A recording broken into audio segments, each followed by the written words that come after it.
go ahead and get started with Ryan Wood. Hey, Chris, when you went back and watched the film, what went wrong? It's definitely, a lot of time spent watching film the past couple of days, even though it's only been a couple of days. There's a few technical things that we, as a unit, as a team that, we can always correct, and that's what we spend today's like today for, where we can go back, watch the film as a unit, talk about things, go through walkthroughs, whatever it might be, just continue to correct those mistakes. So, by the next time we play, we're not making those mistakes, and we're coming out with a much better style of play. Mike Spofford. Yeah, Chris, when you mentioned mistakes, when you looked at the film with the run defense in particular, was there anything that stood out as kind of the biggest issue you guys were dealing with, or what did you see? There's some things there, some good and bad. But like I said, that's what today was for, as a unit, for all of us, from the coaching staff to the players to whoever's in the room. Just make sure we're all on the same page with things, so that the next time that a play is called or whatever it is, our communication is on point, is on key, and we're able to be where we're supposed to be and make those corrections. Steve McGargy. Thank you for doing this. I'm just wondering what the response has been from Joe Barry, how he's kind of responded to this, and if you see any difference in him now versus maybe the guy y'all are working with during training camp and stuff. That's a good thing about Coach Barry. He's the same guy every day. He's always bringing the energy, and it's the energy that we need. He's always going to bring us along. He has ownership in this, and as well as all of us. So that's a big thing for us as a unit, to take ownership and all the wrongs that we have done, and continue to push forward and make our way to not make those wrongs again. So he's bringing us along, like today in the meeting, getting us on the right track, making sure we're all on the same page moving forward. So definitely still excited to work with Coach Barry. Rob Domofsky. Hey, Chris, as somebody who has called the helmet speaker and has called the defense in both Pettin and Barry's system, is this one any more or less complicated than what you guys did last year? I wouldn't say it's any more or less. It's just there's little things that we got to correct as a defense, as players that that we watched today. I think there's a lot of things that we're still learning. There's always growing pains and everything that you do. So kind of going through those things, but I think there's things that we're still excelling in. I'm very excited to be in this part of this system. He has a great system for us, and he's laid it out for us. So we're dialing in now, looking forward to execute. Adriana Torres.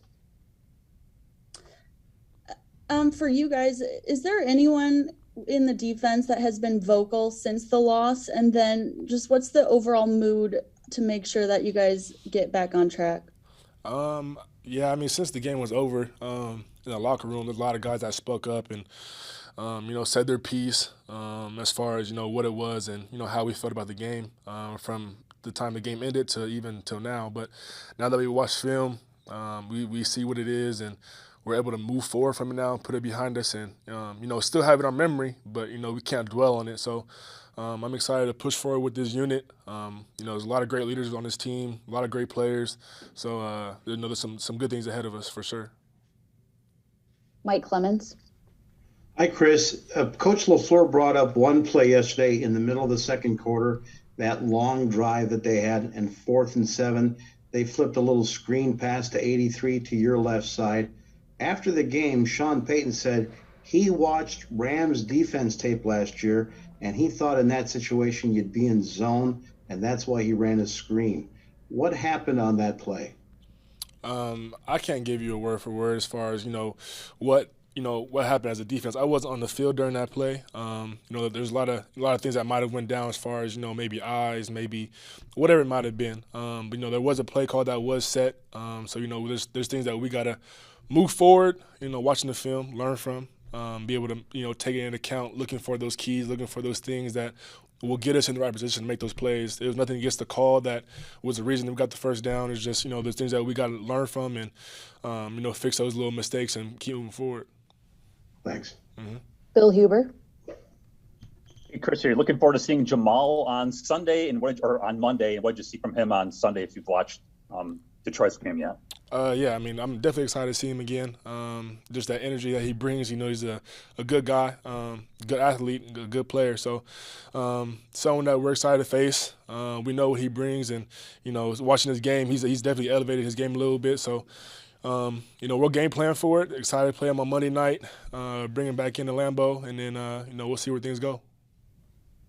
Tom Silverstein.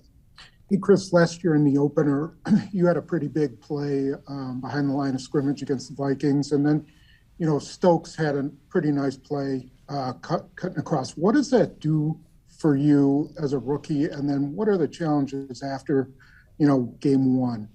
It's definitely a confidence booster getting that play, you know, kind of out of your system a little bit, getting that first tackle, first pass breakup, whatever it might be. But for a guy like Stokes, you know, he's kind of – it seems like he's very level-headed. He's something that comes into work every day the same.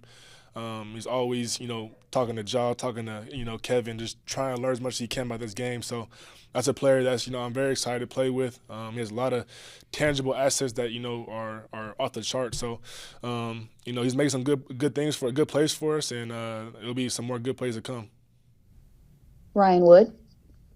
Hey, Chris, you said that you still obviously have belief in the scheme. So with that considered, was Sunday shocking? I mean, for the way it went down, was it shocking for that? And kind of going forward, is it hard not to question the scheme when that's the first kind of impression? I mean, I think I can speak for everyone, or maybe I can, but I don't think anybody was really expecting, you know, the game to go out that way and have that outcome. But like I said, man, you know, there's things in this league that other teams they're a great team and they capitalize on our mistakes. So they did that to the fullest, and you know, that's something that we got to come in today and tomorrow and just watch the film. Continue to, you know, fix some mistakes, move forward, but we can't dwell on it. You know, the minute we dwell on it, it will, you know, it could, you know, mess us up in the long run. So I'm excited to see what this team does. We have a great spirit. We came in, you know, today ready to work. You know, guys were, you know, motivated to keep going. So I'm definitely excited to see where it goes. It is just you know, the first game. So there's a lot more games ahead of us. This one doesn't define us. So it's all about how we bounce back.